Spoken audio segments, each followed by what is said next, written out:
Hello everybody, welcome to one more big unit of World War II designed for rapid fire, and this time let's move into the French DLMs. This is intended to, at the beginning, to be the third DLM, then later on I added a few more vehicles and pieces in order to have any of the three DLM that were present in the Western campaign of 1940. Let's talk just a little bit about this DLM. The DLMs were by far the best French units. They were the most capable units of the French army. The French army, unfortunately for France, invested relatively little by only having three of these magnificent units. They showed very good. They showed themselves very well in the Belgian actions, notably Jean Blou and Hanout, especially Hanout, which was a very large tank battle in which this especially the third DLM, which had the company of the second DLM. The first DLM was on those days in Holland.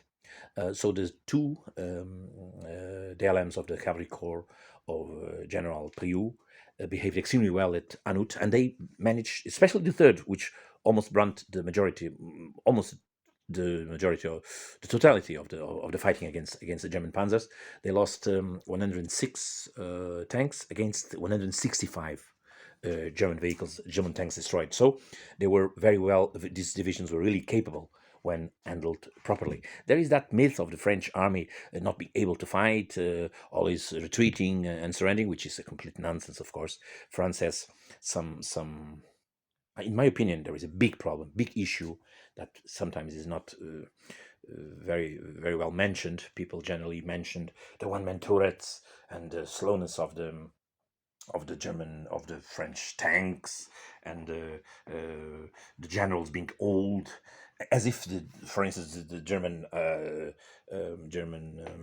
officers were not also old, and as if the German tanks didn't have also plenty of problems. Of course, they also add. I mean, there is a major problem in the Western campaign. Any Western campaign, in fact, between France and Germany as a problem, especially since the Revolution days, which is the fact that the French resources are, most of the coal and iron resources of France are very close to the German border, which means that the French army needs to defend the border. So probably that's why they invested so much in Maginot Line.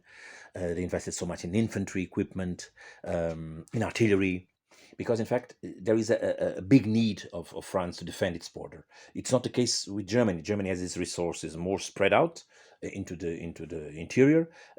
France has most of it, 80% of them, 5 kilometers from the border with Germany. So an absolute need to defend the border. Okay, and it's of course allows the Germans to make to pierce the line somewhere, as they did in the Ardennes, of course, from the 10th of May, and then drive up north and encircling the British and French mobility units, if I can call them, that were, of course, also trying to defend Belgium, and where most of the action was, in fact, expected.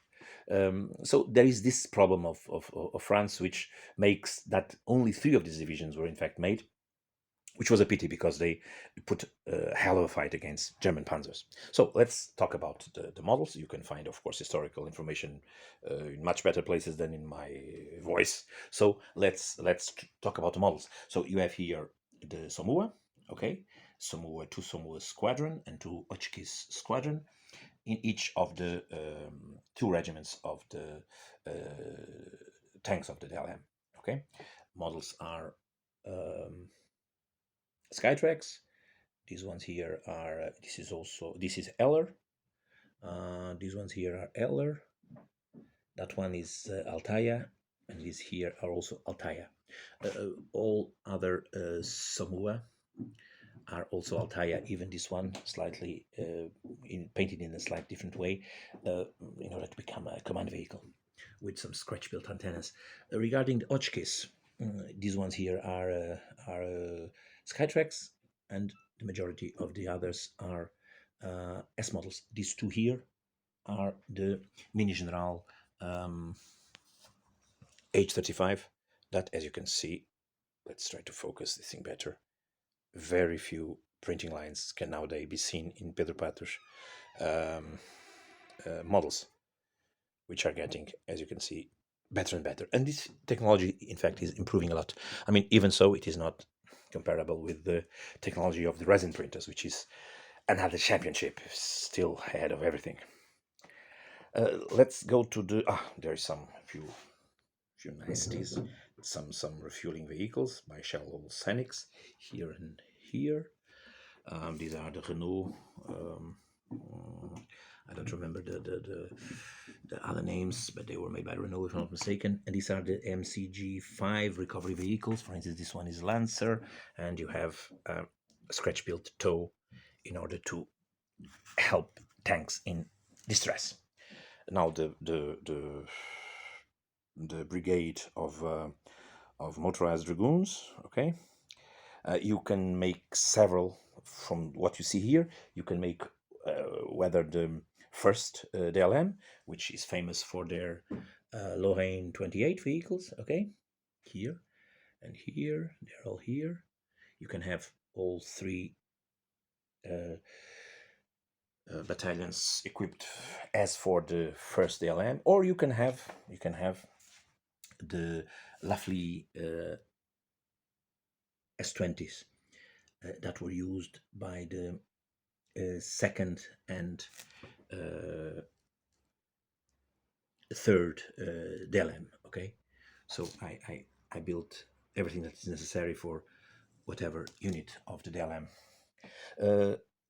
Word about this for instance, this Lorraine. These are resin printed vehicles by my friend Mário Laranja, which are incredibly detailed, one-piece vehicles, which is something that I still don't understand how this kind of stuff can be done.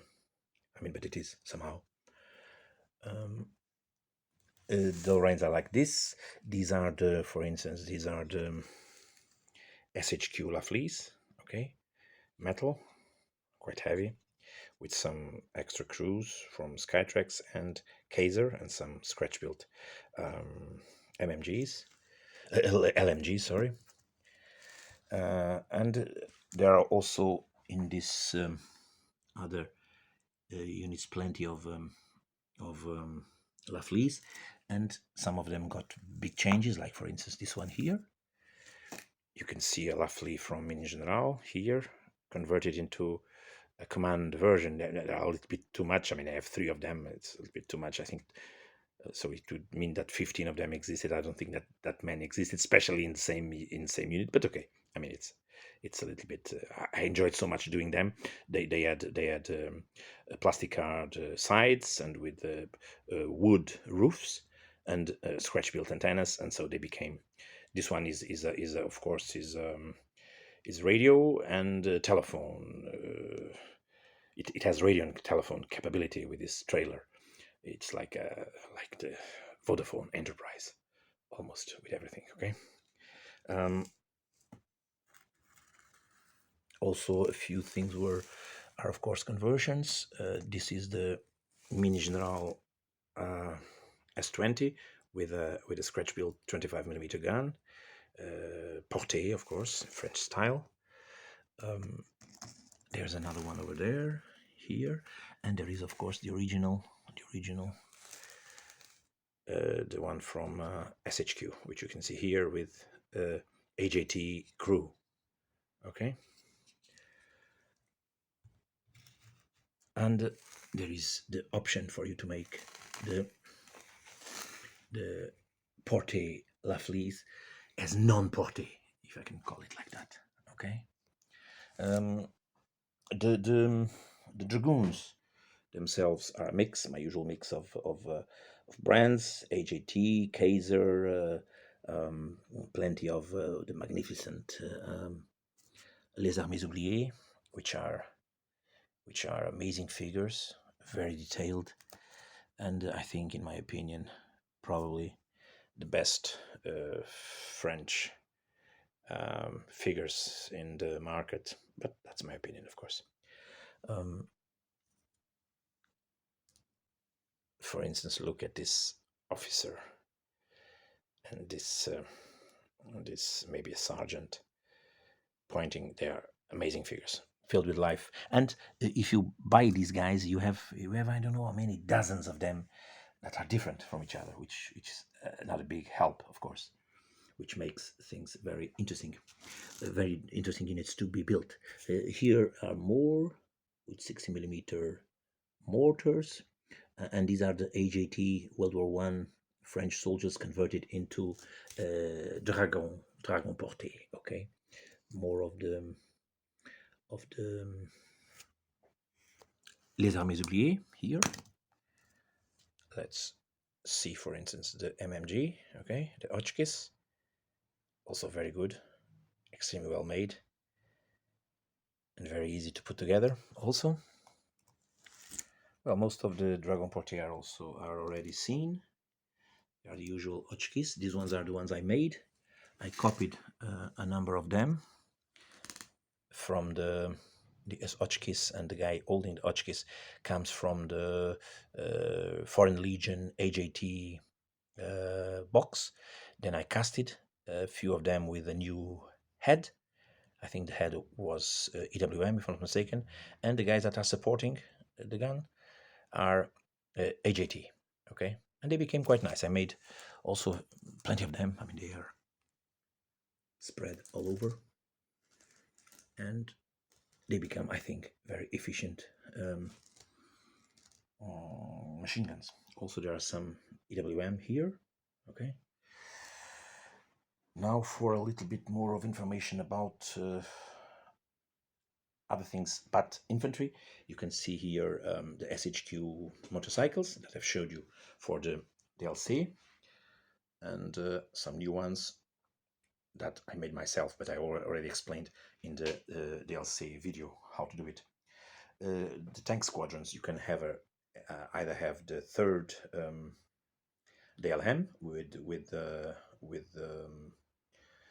835 vehicles. Okay, there was also apparently some H38s here also, or you can have the first and second DLM with the famous AMR 35s. Here, this one with a 13mm machine gun. Okay, here, or if you want, you can have the one equipped with the, let's focus the thing, with the Riben 8mm gun. Okay, so you have here several options for you to make all possible DLM that you want. Okay, there is the famous Renault YS1 here. I place it in the command of the regiment. It was used by the cavalry. Okay, this version here. Sorry, I forgot to tell you, these ones are also Minigeneral here, and this one here is Shellhole Scenics, and a few more Minigeneral here, and this one is the ADF version with the Matchbox Tank Commander, and there is also this one I think is also Shellhole, if I'm not mistaken, the Renault Adiaga, different one from the one from the DLC that I've showed you. There are some there is also this one, which is the Latil, if I'm not mistaken. Yeah, Latil M7 is here also for the command of the brigade. Some extra figures also, AJT and Strelets also figures, with plenty of conversions for the radios. I mean, a rifle hanging on. I mean, some sculpted glasses also on the helmet, made with milliput, that kind of stuff.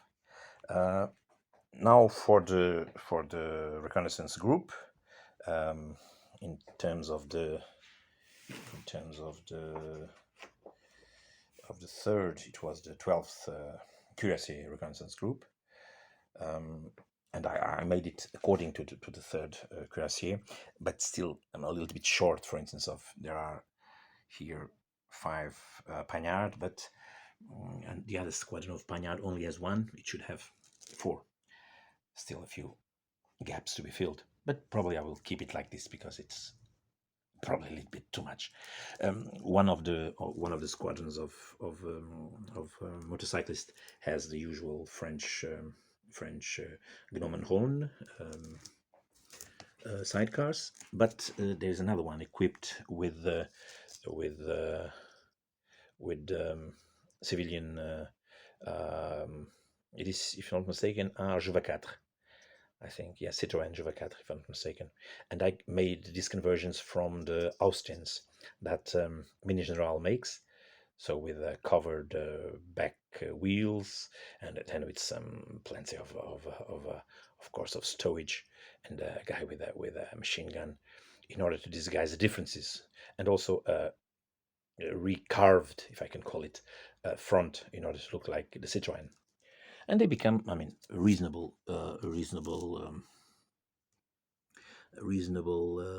French civilian vehicles that were pressed into service, especially by the reconnaissance groups, due to the lack of sidecars. The rest is more. Those are Kaiser also, Kaiser MMGs, AJT foot motorcyclist, the SHQ solo French motorcyclist that I told you. Also, there's an option for you to make the June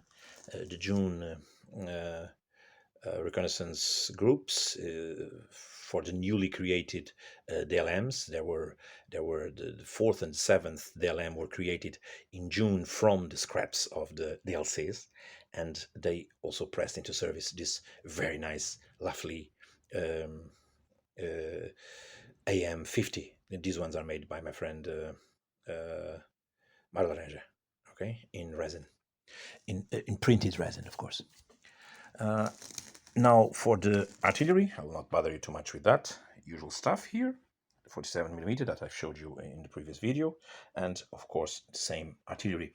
This one with increased numbers of 105mm guns, and I also placed an extra battalion, an extra group of 75mm, so a total of 6 75mm artillery pieces, with being towed by the marvelous Mário Laranja's 3D prints of the unique 107 BU. Okay, also the Citroën that were used by the OPs. Here is, for instance, a very good OP from Les Armées Oubliés. Look at this. They're extremely well made. I just placed on the back of the guy with the binoculars the radio, pack radio, and they become very good forward observers. There are a few more here from plastic brands. Also another one here from Les Armées Oubliés. Fantastic figures. And finally, you have, for instance, here also another Shellhole Scenics Beauty, which is the Renault YS2 that was used by the second DLM. Okay, and here it is in all its glory. Only a few were made, so if you buy one, I think it's enough. And another particularity of this DLM was that instead of having only one company of pioneers, it had in fact 3 companies of pioneers, and these ones are Simon Soldiers, magnificent French pioneers, with my homemade, more or less homemade, that I've showed you in the last video, the one also with the naked lady that everybody likes to see, I'm sure. These are the GMC American trucks that the French bought. I think 1,500 of them, something like that. There are plenty of them in the French army. If I'm not mistaken, this number is correct, but I need to check because I may be saying a nonsense. So it is. I think everything is seen. Hope you have enjoyed this video. Next, I'll tell you, I will not show you the Hermann Goering as I promised in the last time, Hermann Goering Division for Sicily. It was a mistake of mine to say such a thing because I took advantage of some of the models that are present here, of course, being used also by the DLC, like the 75mm guns. So it saved me some work to put things back into the shelves. So next, I'll use also a few of them, not many, also to show you the DCR, the one with the big, of course, char bis, and those lovely tanks that the French had, those big ones, of course, which were fearsome and famous, for instance, for the stone actions. Okay, so this division is seen, something very big, relatively comparable to the German panzer divisions. And if there were more of these, probably Germany would have had a much more difficult life in France in the summer of 1940. But they didn't. In fact, they only had these three. So, I mean, story ends up here. I hope you have enjoyed and see you next with the DCR. Okay, bye bye.